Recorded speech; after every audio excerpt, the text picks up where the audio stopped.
Hey there, welcome to The Hot Slice, the weekly podcast brought to you by Pizza Today magazine. I'm your host, Jeremy White, editor-in-chief of Pizza Today. Joined today, as I won't say as always, sometimes it's Josh and I, but almost always, joined by Denise Greer, executive editor of Pizza Today. Hey, Denise. Hello, Jeremy. You're catching new me. frames, new glasses. New glasses. You're catching me a couple days before my vacation. Yes, I am getting a vacation. It's going to be great. So I'm really pumped. It's so well deserved. You always work hard. You always do a great job. So you deserve the downtime. I'm excited for you to have this vacation. You know who really deserves downtime? Our pizzeria operators. I know it's hard for them to take it. I know you're in your shop 7 days a week, a lot of you. But just remember, you can't get that time back. So if you can work it out, get your GMs, plan that leadership team so that you can take some time away because you need it. Well said. Big Dave Ostrander used to say, work on your business and not in your business. And that's really valuable advice for sure. Yeah, absolutely. Well, you gave some really valuable advice a couple months ago. I did. Maybe about the fact that people needed to raise their prices. And yes, we're getting into a situation, man. It's crazy. Yeah, we are. Inflation is what it is right now. It's prices are increasing across the board everywhere. I mean, just go try to buy a new car right now, or go to the grocery store, and maybe what you used to get for $150 at the grocery store, now you're looking more like $225, $240. Things are just, that's the nature of the beast. Prices are increasing. We haven't seen that across the board in pizzerias yet, and it's a mistake. Yeah. Your customers get it. They get it. Trust me. They do. You're not going to get that much backlash. Someone may make some comments here and there. You may have the occasional, silly customer, but for the most part, people get it. They're paying more everywhere, not just the gas pump, by the way, the grocery store, clothing, automobiles, anything they're purchasing. I mean, for crying out loud, your Netflix, your internet connectivity, everything has increased in price, right? So, if you're still selling the large one topping for $9.99, let's rethink that, please. Yeah, absolutely. And we've got Pizza and Pasta Northeast coming up, and you've got some education like around this, right? Absolutely. We are. Mike Bausch is going to lead a seminar on dealing with inflation. It's something that's hitting us all right now in all walks of life, and obviously the pizza industry is not immune to that. So he is going to walk through some strategies to help cope and deal with this inflationary period that we're all living in. And that's not it. Obviously, there's so many other great things taking place at Pizza Expo, between food demonstrations, other seminars on how to handle your employees, for example, or how to communicate with your employees, I should say. We're going to provide a broad spectrum of educational opportunities, just like we always do. And then, of course, the show floor will have all the key vendors with all the ingredients, all the technology, all the services that you need to run your business.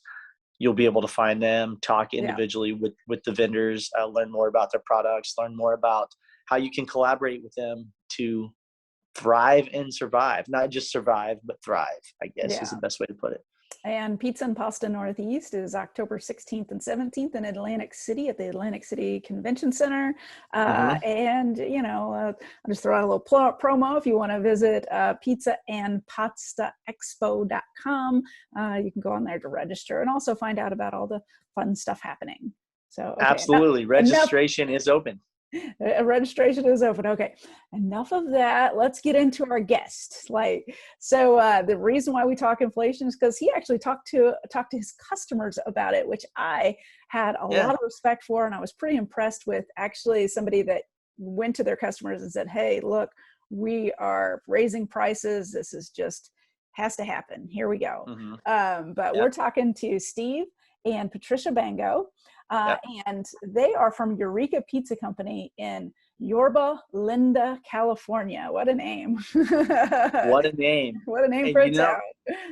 as he says, Eureka, rough translation is I have found it. Yeah. I've hit on something. I've made a discovery, right? I found something.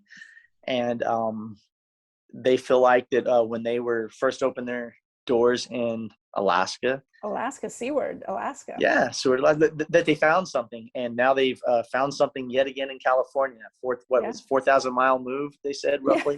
Yeah, 4,000-mile move. It's highly impressive, to be able to translate a very seasonal, tourist-driven business into a community-driven, larger market. Sometimes that doesn't translate really well. But they've found a balance and they're able to do it. And they've got a pretty cool story on how they're doing that. They do. And here's why that works. I was thinking about that a little bit last night as we were preparing for this podcast. Two totally different markets. They couldn't be more different, right? You have a rural area. You have a remote area that it's hard to get to. It's hard to even get your ingredients and your supplies. Yeah. Right? Because they were 2 hours south of Anchorage, and between point A and point B, there ain't much, if anything, right?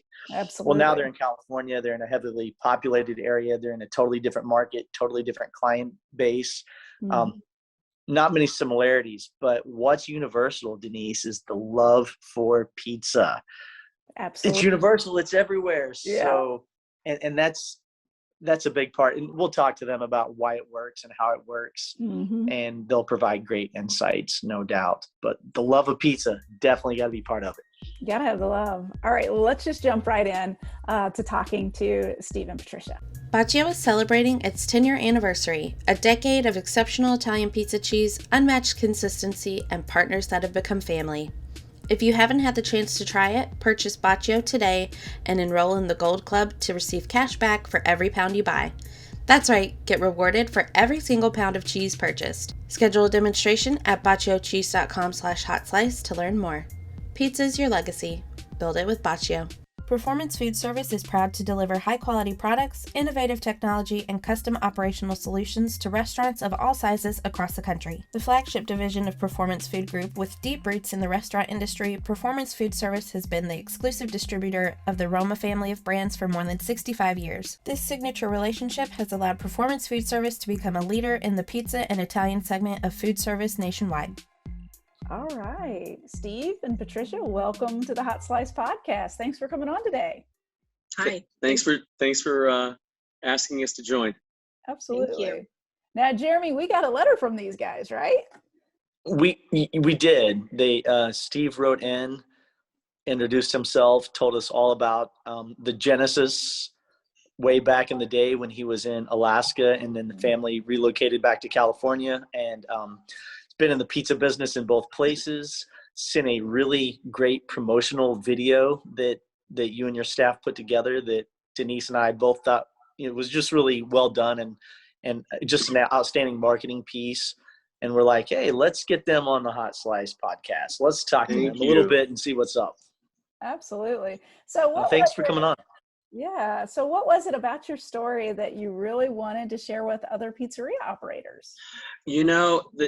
The transition we made from being up in Alaska to coming down to a major market itself is a great backstory. When in Alaska, we were in a town of 3,000 people and heavily driven by tourism. And I discovered Alaska over 35 years ago. I fell in love with it, hook, line, and sinker.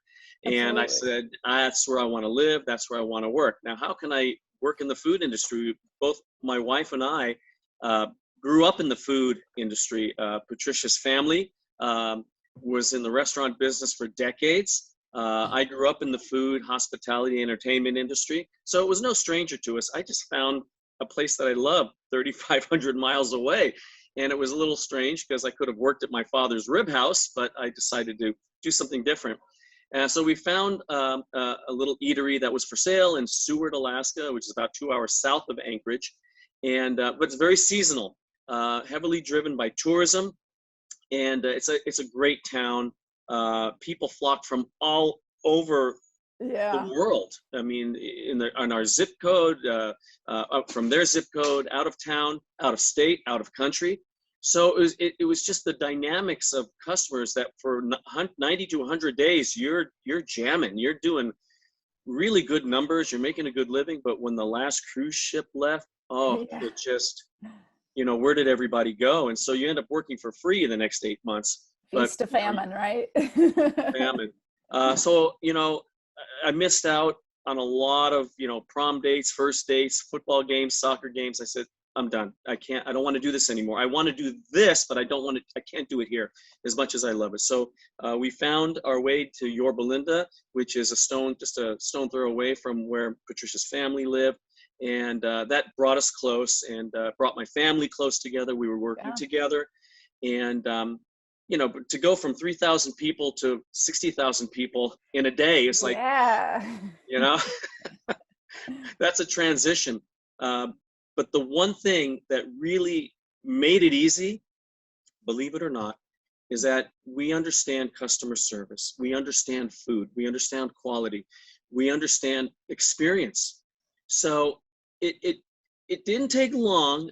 It seemed like an eternity though, but it didn't take long to win the faith of the community and to build a clientele base that really launched us and got us into a position where we were sustainable, not bad for the first year or two. And of course then COVID hit. So, how are we gonna get through this? But we made it, and that's a whole nother story. I'm curious to hear about some of the challenges between the different locations. Obviously, Alaska is very remote, and like you said, heavily reliant upon tourists at certain times a year. I'm going to also guess that not as easy to get all the products in Alaska that you can get in California. Obviously, fresh produce in California is certainly nice to have access to. But I'm curious, when you got to California, maybe everything's more readily available, easier to get your hands on. But there had to be some challenges there as well. Pricing, all sorts of things, cost of living. What challenges did you face in California as compared to Alaska? So when we were in Alaska, Steve mentioned that we were 2 hours south of Anchorage. Well, 2 hours south of Los Angeles and San Diego, and there's cities in between. But 2 hours south of Anchorage, there's nothing. It's a 2-lane highway. The challenges that we had was, for example, during the winter, it could have been avalanche that covered the roads and the trucks could not get through. One time, a bear ate an electrical wire. And they had to send road work down, and trucks were not traveling. It was a power outage for 6 hours, and they found the bear. They knew that a bear bit the power line because the bear was all singed and burnt to a crisp. No joke.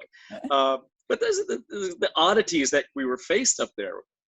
So we had to have really good communication and trust with our vendors that were up in Anchorage, bringing down fresh produce and our meats, and make sure that we had everything refrigerated and to us on time. We had the vendors or the purveyors available. We had major purveyors of Food Service America, Cisco, the big guys. They did pretty well. But again, like Patricia said, the challenges of getting the product. I mean, we're 2 hour drive from Anchorage to Seward. And it's like, the truck is here. Finally, thank God, I can get romaine lettuce. And sometimes even that wasn't always fresh. I mean, the romaine lettuce sometimes came from, California. Produce, some even came from Mexico. So that's a long drive, from Southern California, goes to Seattle, gets on a barge, 7 days later, gets into the distribution. It's sitting in a warehouse a little bit longer now. Fast forward here down here, it's a whole different story. I mean, Yeah. product is available. Right. So it was like, oh, wow, this is great. I can go across the block to get something, Yeah. Yeah. So what challenges have you faced in a California market? Well, when we were in Seward, we had a captured audience. It was a small town. Mm-hmm. The people that were there either camping or vacationing, we knew that they were going to be walking through the doors because there's a limited amount of restaurants. Yeah. And so, that was great. We were delivering pizzas to docks and people on boats, at campgrounds. So business was very easy because we knew they were going to be walking through the door. When we came here to California, we're not a lone restaurant in a little town. Now we're competing with hundreds of restaurants. Anything outside our door is a competition to us. Yeah. So Sure. now what do we have to do to keep these customers coming through the doors? When we first opened, people were coming in because it was a new restaurant and it was exciting and it was something new to eat and to talk about. But once they started coming in, it's like, okay, now what do we need to do to keep them coming? Mm-hmm. And, I had a retail background before we started our business here, and it was all about customer service. So that is something, that's the first thing that we started implementing to make sure that our customers were happy. And what are your cornerstones of that customer service? Like, what do you really hold true with your customer service? Something as simple as the customer's always right. Trying to very difficult in the restaurant industry. Yeah. But not only right, but keeping them happy. Are we perfect? No. Situations happen, problems happen. The other day we had a Cal's, Mondays and Tuesdays, we've been affected by COVID so bad that we don't have very much staff on hand because, first of all, we're short-staffed. Second of all, we don't know if it's going to be busy or slow. So we had 2 people working in the kitchen. It happened to be busy. And we had a calzone and a stromboli order coming in. And we had promised these people, we'll have it ready in 20 minutes. Well, they show up in 15 minutes. So now we still have 5 minutes to go. And the calzones and the strombolis were not even in the oven yet. So, just trying to let them know, what, we're going to need a little bit more longer time. And, thank you for your understanding. Denise, I wanted to embellish on that, and you asked what the cornerstones were that we the mantra that we represent. We started out where nobody knew our name. We were not a franchise. Yeah. We people think we are because our store it's beautiful. It really is inside. It's very polished. It's very nice, and it's got a very warm and rustic feel. And but it's all about making customer service. You hear that a lot. Oh my gosh, you hear it so many times. It's good customer service. No, I believe in good customer experience. So when people come in here, they may be a first-time customer, but before they leave, we want to make them feel like family, and it's very sincere. It really, really is. We're Patricia and I are here 7 days a week, and we're here a lot. And sometimes we try to take time off, but we're here a lot, and we want to make sure people have a great experience. This is like we treat it like our home. Yeah. One thing that we do that customers are shocked is as we're taking their order, if it's going to be an order for to go or if it's an order for here, I don't just rip off the bottom of the ticket and say, okay, you're 312. We'll call your number when you're ready. We take down their name. And so if the customer's name is John, okay, John, thank you very much. As soon as your order is ready, we'll let you know. Yeah. And so throughout the time of the food being processed and cooking, we're always constantly letting them know, John, just to let you know, your pizza's in the oven. We're just looking at a few more minutes. Yeah. So refer to them by their first name. We make it personal. Yeah. And that's effective. It does work. I feel good when somebody uses my name, I mean, if you think about how your own experiences are, I really feel that as well. We also, and I let our staff know that, say, hey, get to know your customer. They're not a number. They have a name. So like Patricia said, we acknowledge them throughout the day. Make a point to repeat their name. Denise, thank you very much for coming in. Jeremy, thank you so much. And we make sure we say goodbye to them. Denise, thank you very much for coming in. Please come back again and visit with us. And they do. Yeah. That's awesome. That's outstanding.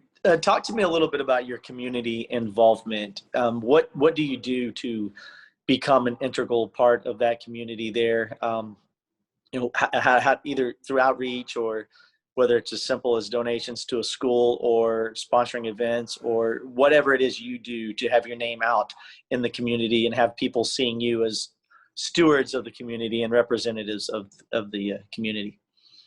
We do all of that. Before we opened our doors, we went to the chamber and we became chamber members. First thing. So with that, we've stayed connected with them. Any opportunity, our city does a Taste of Yorba Linda. And so this is where all the restaurants gather and they bring different things. What we do is we bring a food item and a beer item, and that's what we serve the community. And that's a way of getting to know, customers that are out there that have not been to our store.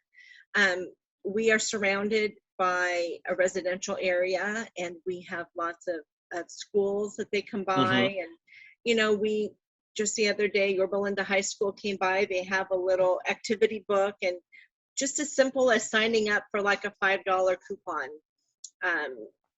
We promote every school, every outreach. We were at a meeting yesterday, and they were doing a blood drive. So we spoke to the representative there, and we're going to be setting up a blood drive probably in the next month. Yeah, they're going to be parked right in front of our store in the parking lot. And and we try to do things even without letting people know that we've done it. A couple of years back, there was a big fire not too far from us, and people lost their homes. I mean, they were on the buzz pages, they were saying, oh gosh, so-and-so, if anyone knows us, can help this family. Well, we anonymously, without letting anybody know, we helped these families through another third party, so they didn't know it was us, deliver, pizzas and just kind of family dinner packages to help them, just so that they didn't feel alone. Stuff like that. Local churches, we try to help, and needy, if there's any people that are in need, we try our best to help there too. So we are one of the local pastors for around Thanksgiving time. We asked them, is there any families that are in need that do not have food? And so he looked into his community, and he got back to us and he said, Patricia, Steve, we have 2 families that are going to be needing a meal. So we made some food for them, and the pastor came by, picked it up, and was able to give it to the families. And it was a traditional Thanksgiving meal. It wasn't even anything we have on our menu, but we made it for them, and it's very rewarding. It's gratifying to be able to do that. Yeah. And that does really help with your community. I mean, if it puts you in the right light with your community, I know you're doing it to help, but it also, it does lift your pizzeria. Something that I was really impressed with when I was looking through your social, and we kind of hit on it a little bit in your conversation that's going to be in this next issue of the magazine in July. Thank you. But seeing that you reached out to your customers on your price increase. Now, Jeremy has been sounding the alarm for the past couple months, right, Jeremy, on trying to make sure people are raising their prices, because, we are in an environment where if you do not raise your prices, you may not be in business in a year from now. And so I see that that you did a thing where you really reached out to your customers and let them know, hey, we're not doing this out of, out of just, greed. We're doing it because we need to survive. Tell me about kind of that process of reaching out to your community and what their response was in return. You want to comment on that? Well, I've tried a few approaches, and we've been very fortunate, both through social media and in person. So what works for us is Facebook. Yeah. We find that we reach a lot of people through Facebook and Instagram. That's what we use. We are also members of a lot. This is, I think a lot of other business entities should take advantage. Don't put yourself in a bubble and it's just your own zip code. We participate in all the local buzz pages. There's The local groups. the local groups. There's half a dozen other communities that are around us, and they have their own, the Brea Buzz, Placentia Buzz. These are town, zip codes, cities that are literally right next to us. And but we're members and we participate, and we give shout outs to other businesses too as well. And so when we post something, it's not just one. We share it with all the buzz pages because these are people that shop here. And what Steve does really well is he does these videos. And so every time we have a message to say, Steve will get in front of his camera and we are recording. If it's an employee or one of our kids, we are recording Steve. And Steve is not shy when it comes to the camera. No. And so he gets the word out no matter what challenge we're facing. If it's a price increase, he'll make a video and he'll say, if you're going to not only to us, but we also help and support other local businesses in our area. And we say, if you're coming into a local business and you see that the prices have increased, it's not to make more money, it's just to keep up with the cost of rising food costs. And we're okay with letting people say that. Boy, a couple of years ago, you would have been embarrassed. Oh, I'm so sorry. You wouldn't have known how to answer that. But it's everywhere, folks. It's everywhere. Mm-hmm. Prices are just going through the roof. I see it every week. It's like, oh my gosh, cheese went up how much? Or wings, and it's like, but we people I think are understanding to that, and they're less quick to judge. Mm-hmm. And I think because people see it when they're going to the market. Correct. And they're used to spending $100. Now that trip is $200. Mm-hmm. And again, we're talking with our customers. We're having a real conversation. So it's not a shocker. It's something that everyone is experiencing. It is very universal right now. Speaking of universal, everyone we talk to still says understaffed, not enough applications, labor shortage. Where are you at right now in Southern California on that spectrum? Are you still experiencing those issues?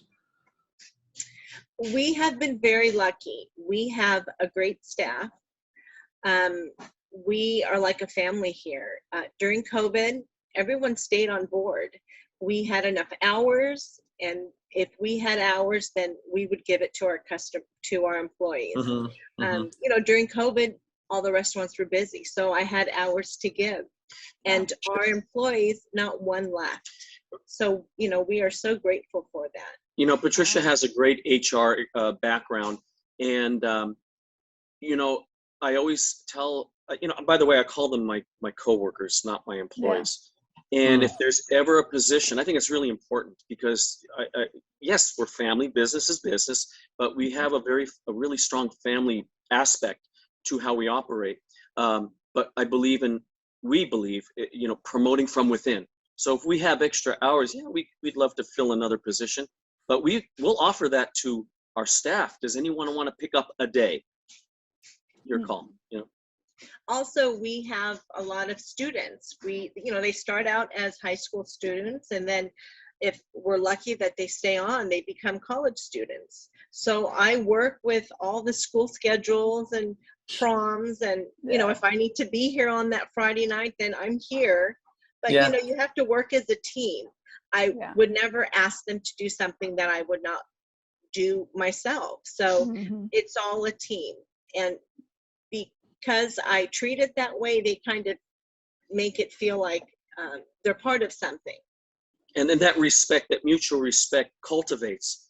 And especially when you're really blessed to have a strong crew, maybe a small crew, but boy, it's just amazing how cohesive it is. Even when we, like Patricia said earlier, when we have a really busy night, at some time ago, I remember we would have had twice as many people in the kitchen, and now we have half as many, but they're putting out the same amount of work. And so, and so we make sure that we recognize them and let them know that we really appreciate it. And they know it, they see it, and they feel it. Also, what helps is having, not being desperate to hire someone. Right now we're 2 people short, so I'm working a little bit more. People are coming through the doors. A lot of kids are asking for to fill out applications, but I'm not in a rush to just hire anybody, because I need to make sure that that person that's going to be working with me is here for the right reasons. So I look at character, and I look at work ethics.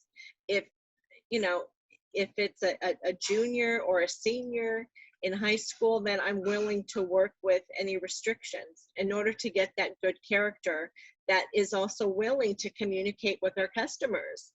Because what's happening is a lot of the generation that's out there right now, they're not used to talking to people. They're used to they're being not on a cell phone or communicating via text messaging. And that's not what a restaurant is all about. And so trying to find those people are very difficult. They're out there. You just have to keep looking. Or they have to be hungry to learn, right? Correct. That's great. Well, I thank you so much for taking the time today to talk to us. I've enjoyed this conversation, and I know our operators will get a lot out of what you guys have to say, because you've got a great operation there, and just taking it 4,000 miles away. Wow. Well, when are you going to come by and visit us? We'd love to share our hospitality. Absolutely. If we can get out there, we'd love to come see you.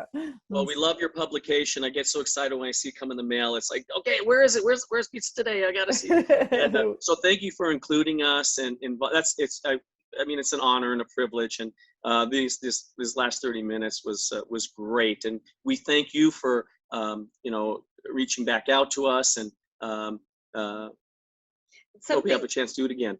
Something else that we did is the theme of our store is Alaska based. So you can see some of the bricks in the back, but all of the pictures, everything depicts Alaska and mining, and people love that. They love that. And you can see a great gallery. You can go to www.eurekapizzaco.com. Please like us, and you can be on top of what we're doing, and you can follow us on Instagram at Eureka Pizza Company. You make sure you spell the company part out. And we're getting more and more active, and we feel like the best is still yet to come. I mean, it's an opportunity to stay positive. I really believe that. Both of us do.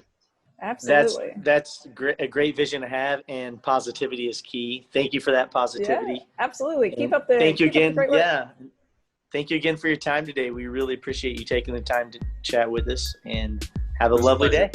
You as well. Take care, guys. See you guys. Thank you. Bye. Bye. Bye.